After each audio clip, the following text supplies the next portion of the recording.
It is September 10th, 2019, and Apple just finished their iPhone 11 event. What are my thoughts?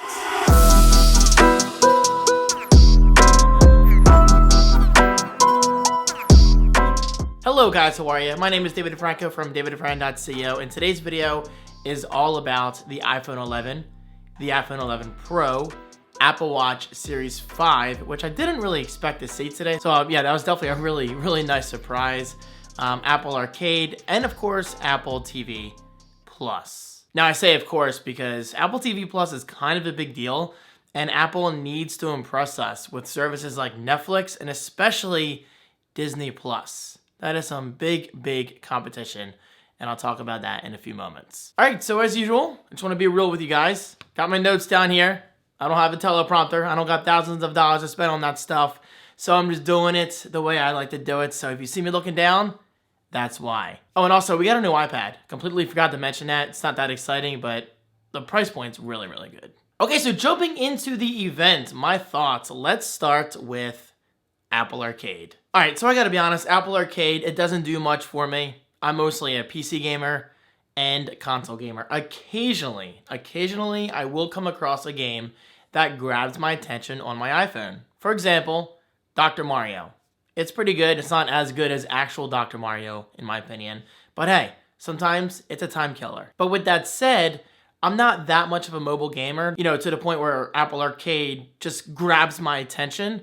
But I will say this, I completely understand and completely support what Apple is doing. I mean, they are truly the first monthly gaming subscription service for mobile platforms and other platforms for that matter, with a very low price point. For just $5 a month, you can play games across multiple Apple platforms like the iPhone, iPad, Mac, and even your Apple TV with, yes, third-party controllers, such as the DualShock 4 and the Xbox One controller. I believe Xbox One. You might be able to use Xbox 360 as well, but I know you can definitely use PlayStation and Xbox controllers. And that alone is a big deal. That's a big deal. For just $5 a month, that's an absolute steal. Honestly, I was expecting it to be $10 a month. So for $5 a month, you get over 100 games. Boom. But all right, let's shift focus over to something that interests me more. I mean, I love gaming, but again, I'm not a big mobile gamer. But I do watch a ton of streaming content, whether it's Plex, Netflix, whatever, YouTube. I love streaming my media.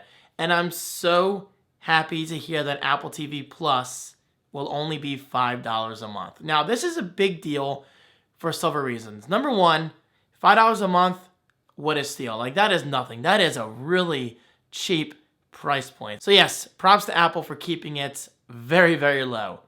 Number two, with Disney Plus literally right around the corner, they have to come out with something that's extremely affordable. So again, with that said, props. $5, what a great deal. And number three, Apple is brand new to the whole streaming game. I mean, yeah, they've had iTunes TV shows and iTunes movies before, but this is completely different. This is Apple original content. So for them to enter the market, they kind of need to keep it low. They need to keep it low. Also, I have to mention this real quick. With any new Mac, iPhone, or iPad, you get 1 year free of Apple TV Plus. Now, will I be signing up for Apple TV Plus on day one, which, by the way, is November 1st? Absolutely. Absolutely. That trailer for that C show, it actually looks really good. Because, seriously, it actually does look good. I can see myself watching that. Okay, I'm done. Moving on. Let's talk about the 7th generation iPad. Mind-blowing stuff. I'm just kidding. It's just an incremental iPad update. They do have a 10.2-inch Retina display, which is up from the previous, I believe it was 9.7-inch model. So that's cool. You get nearly 3.5 million pixels on the Retina display. It has an A10 Fusion chip. It does have Touch ID, so not Face ID. Sorry, if you want that, you're going to have to go with the iPad Pro. Apple Pencil support is there. It does have a smart connector, so if you want to use any of those accessories, such as Apple's smart keyboard case and all that stuff, you can. And of course, with Apple being as green as they are, this is the, I believe, first ever iPad with 100% recycled aluminum. Correct me if I'm wrong, but either way, it is made with 100% recycled aluminum. That's very important. And actually, speaking of very important, pricing, It starts at $329. Can we take a moment to just appreciate that? Okay, so yes, this iPad is not for me because I prefer the iPad Pro.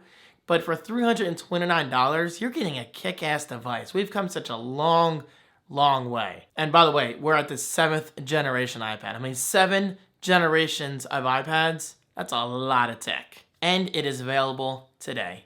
Treat yourself. And actually, with that said, with the holidays right around the corner, this could be a great holiday gift. All right, let me take a drink for this one because this one, yeah.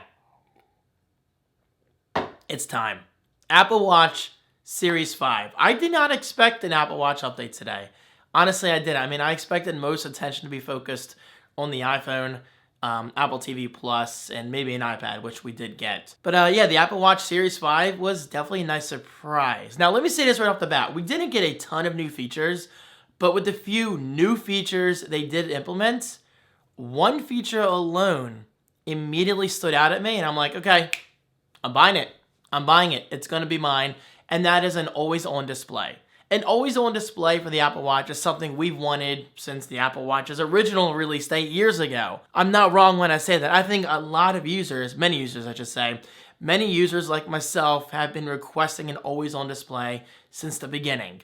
Yes, the whole raise the wake thing, it usually works most of the time, but we do have those awkward positions or those awkward situations where we want to glance at our watch or tap the screen, and we can't.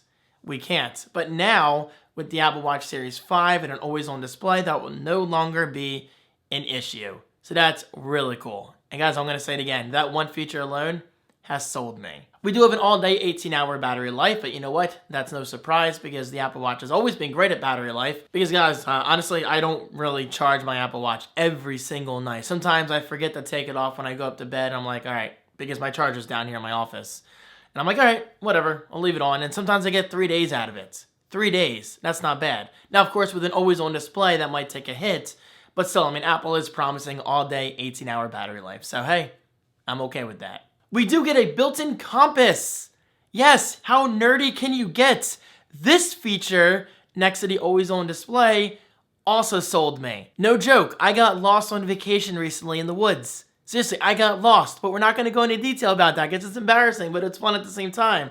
And I could have really used a compass on my watch. Now, thankfully, I used Apple Maps. I pointed it towards a water source that I knew was near our house at Driftwood, so I just walked towards the water source, and from there on, I used common sense to find the red barn outside of the trees. I said I wasn't going to go into detail, but I just did. Either way, a compass on the watch is a big deal. Call me nerdy, call me geeky, whatever. A compass on a watch, I like that. And yes, you can implement it into your watch face. So it's not like you have to launch a compass app every time you want to use it. Very cool. Very cool. The Apple Watch Series 5 is available in, the typical aluminum, but we also have titanium and ceramic. I didn't look into pricing yet for ceramic, but I have to assume it's very, very expensive. But with that said, I'm going to stick with aluminum. I've never really had any major issues with this finish. I love it. So I can't imagine the Apple Watch Series 5 being any worse. Okay, so Series 5, the GPS model starts at $399. A little pricey, but hey, for someone like myself, it's worth it because I use my Apple Watch every day. I love this thing. And the cellular model will be $499. I don't recommend cellular. At least for my usage, I got it and I found myself never really using it. But not only that, Apple did announce that the Series 3 has received a dramatic price drop down to $199. So if you want an Apple Watch and you don't need all the features of Series 4 or Series 5, go with Series 3. For $200, you're getting yourself a kick-ass smartwatch. What the hell is a smartwatch? A smartwatch. What am I, in Boston? I know, you guys don't talk like that. Sorry. Smartwatch. Maybe you do talk like that. All right, moving on. Let me get this out of the way, guys. iPhone 11 and iPhone 11 Pro. I'm just going to say this real quick. Interesting tech, but I think I'm going to be sticking with my iPhone 10. Like, I love my iPhone 10, especially since I've taken the case off of it. It just feels like a new phone again. But, yeah, I mean, the 10 is so good. The 10 is still doing so well with everything I throw at it. So unless I can find a sponsor to buy an iPhone 11 or an iPhone 11 Pro, I'm probably going to be sticking with the iPhone 10. All right, so moving on. iPhone 11. First of all, it is not a rear 3-camera phone. a 3-lens phone. Thank God. I mean, I was so happy to see that. I was like, thank you, because that design is ugly. But of course, that feeling came back when they showed the iPhone 11 Pro. I'll talk about that in a bit. All right, let me go through this real quick because I didn't find it to be overall that interesting. But hey, it's new tech and maybe you'll buy it. The iPhone 11 is available in a variety of colors, which I definitely like. We got purple, white, yellow, red, black, and product red. It's a 6.1-inch liquid retina display. Spatial audio, which is something I definitely have to hear in person because I'm an audio freak. I love good audio. So that could be interesting. We have a 12 megapixel wide camera in addition to a 12 megapixel ultra wide camera, which definitely has my attention, but it's not a seller. It is not a seller in my eyes. We get 4K recording at 60 frames per second across both cameras, which is good. We have a night mode, which, yeah, could be interesting, but again, not a seller. Quick Take allows you to quickly record video while taking pictures. Now, this is cool. This seems like a software feature that they could implement into the iPhone 10 if Apple wanted to, but you know what? Being a business person, I understand why they're keeping it exclusive to the iPhone 11 and iPhone 11 Pro. But still, that one feature alone definitely grabbed my attention, even if it is minor. The front-facing camera is 12 megapixel true depth, and you do get 4K video 60 frames per second. The CPU is an A13 Bionic. We do have the fastest CPU and the fastest GPU in any iPhone ever, but that's not surprising because it's been a year since the last iPhone, so obviously, right? However, we do get 1 more hour of battery life coming from the iPhone XR. So yeah, that's always good. And the iPhone 11 starts at $699, which is actually a good price. It's a good price. Now moving on to the iPhone 11 Pro. Apple's first Pro iPhone ever. Is it Pro?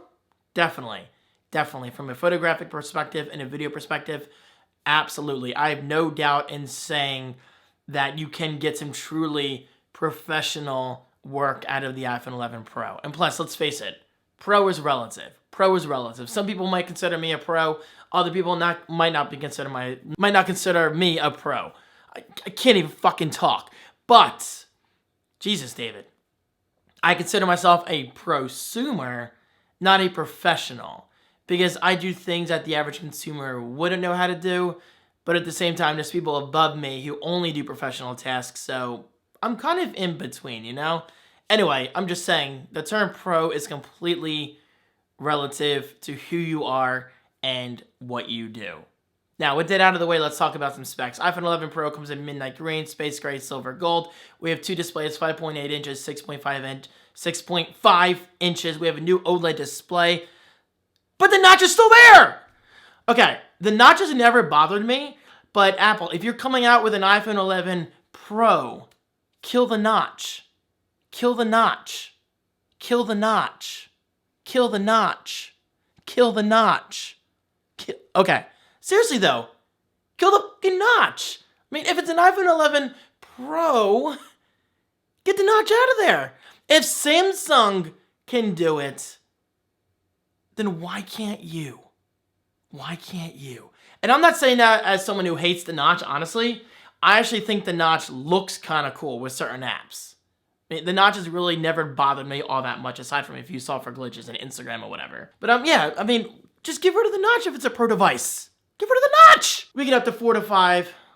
That's 4 to 5, not 45. That would be insane. We get up to 4 to 5 extra hours in battery life.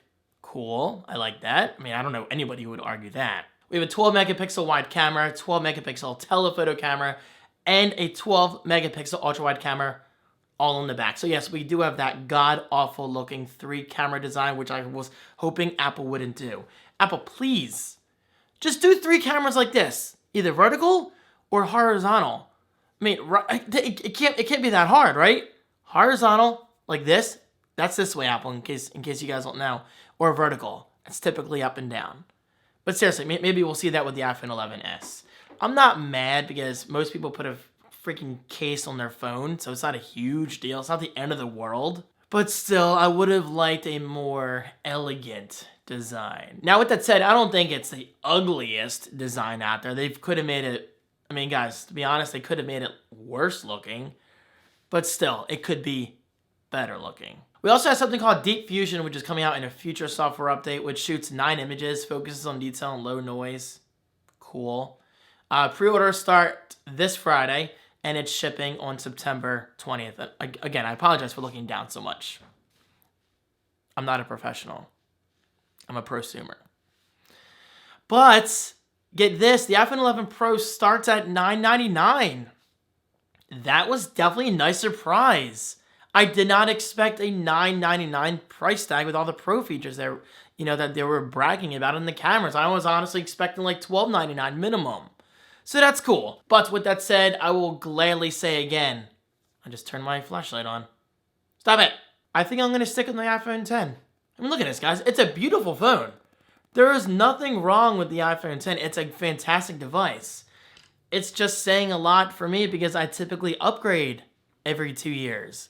So I'm going to say it again. Unless I can find a sponsor for the iPhone 11 or iPhone 11 Pro, which, by the way, is an excellent business opportunity because it's a win-win for everyone, then I'm going to stick with the iPhone 10 and just get the iPhone 11s this time next year. So there you have it. I mean, overall, a solid keynote, but ironically enough, the thing that most impressed me was Apple Watch Series 5, the always-on display. And yes, I will be buying that. So yeah, I mean, the iPhone 11 and iPhone 11 Pro, they're interesting, but they didn't wow me like the Apple Watch Series 5 did. What are your thoughts? Let me know right below. Please, for God's sake, no wars. None of that Apple versus Samsung shit and whatever. It's so annoying. It's childish. It's childish. It really is. Thank you so much for watching. You guys are the best, and I'll see you next time. Peace.